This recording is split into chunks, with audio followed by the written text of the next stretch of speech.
अगर आप non filer हैं तो नॉन फाइलर के लिए बहुत बड़ी खुशखबरी है।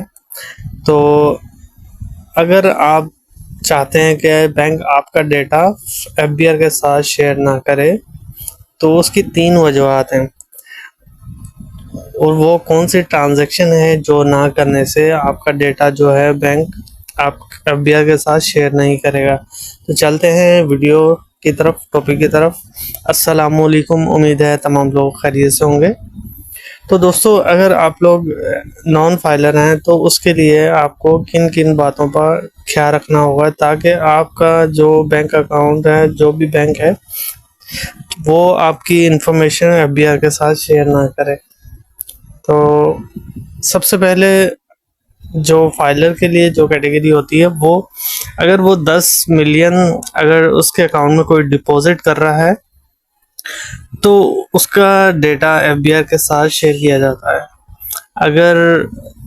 अगर उसके पास एक से ज़्यादा बैंक अकाउंट है तो वो मिला के, जैसे कि एक ही अगर अकाउंट है तो 10 मिलियन कोई डिपॉजिट करेगा तो वो तो शेयर होगा। इसके अलावा अगर मल्टीपल अकाउंट है और जैसे 5 मिलियन एक से होगा, 5 एक से और 5 एक से, तो इस तरीके से कंबाइन डेटा शेयर नहीं होगा।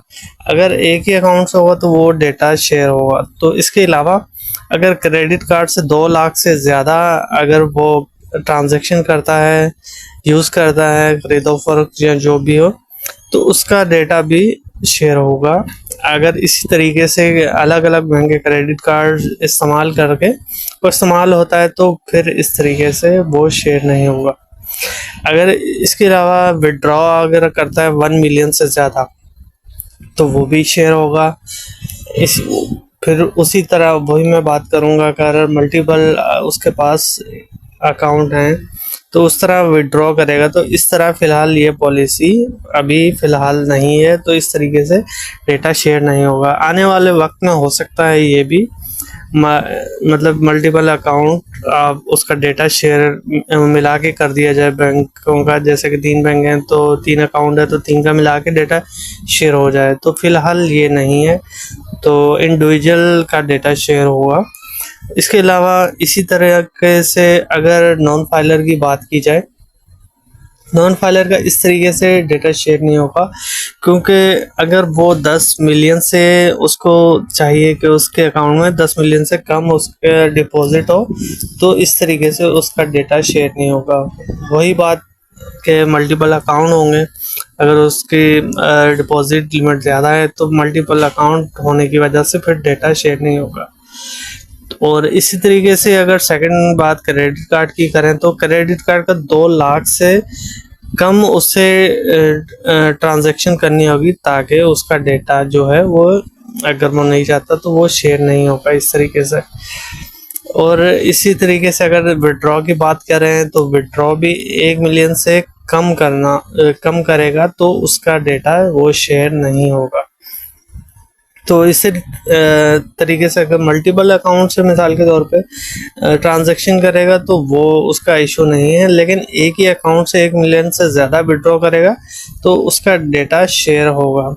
दोस्तों, अगर नॉन फाइलर हो और ये बैंक अकाउंट, तो उसका डेटा शेयर नहीं करेगा। पर अगर वो प्रॉपर्टी प्रॉपर्टी परचेज करता है तो उसका डेटा, क्योंकि प्रॉपर्टी पर ज़ाहिर बात है टैक्स भी पे करेगा, तो वो जो भी फाइल होंगे वो भी सबमिट होंगे, तो जाहिर सी बात है एफबीआर के पास तो उसका थर्ड पार्टी के ज़रिए तो उसके पास जाएगा ही, ज़रूर जाएगा डेटा जो भी होगा उसके CNI से मुतालिक। तो वो जो भी टैक्स पे करेगा इस प्रॉपर्टी पे, तो परचेज करने पे, तो उसका डेटा वो एफबीआर के पास जाने के बाद, तो जाहिर बात है बेशक वो नॉन फाइलर हो, लेकिन उसका वो डेटा जो चला जाएगा तो उसके पास नोटिस भी आ सकता है कि आप अपना जो भी है वो फाइलर हों और अपना फाइल रिटर्न टैक्स जमा कराएं। इस तरीके से अगर वो एक्साइज में अगर अपनी गाड़ी रजिस्टर कराता है तो भी वो टैक्स तो ज़ाहिर बात पे करेगा। तो इस तरीके से भी उसके CNIC पे भी जो भी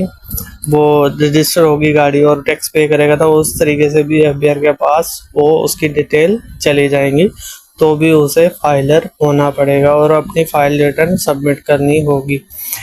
इसी तरीके से गाड़ियाँ खरीदो फरोख्त, जाहिर सी बात है वो तो लाजमी पाकिस्तान में रहेगा तो उसकी तो ज़रूरत है, गाड़ी तो हर बंदे की ज़रूरत है। तो इसी तरीके से प्रॉपर्टी हो गई या घर वगैरह खरीदता है या इसके अलावा कोई भी ट्रांजैक्शन कराता है जिस पे एफबीआर का टैक्स लागू होता है, और वो उसके सीएनएससी के ज़रिए वो एफबीआर के पास जैसे भी थर्ड पार्टी के ज़रिए उसकी इंफॉर्मेशन जाएगी जो भी टैक्स होगा, तो जाहिर सी बात है उसको फिर उसका उसे एनटीएन बनाना पड़ेगा, उससे नोटिस जो भी आएगा उसके अगेंस्ट फिर उसे एनटीएन नंबर बनाना होगा।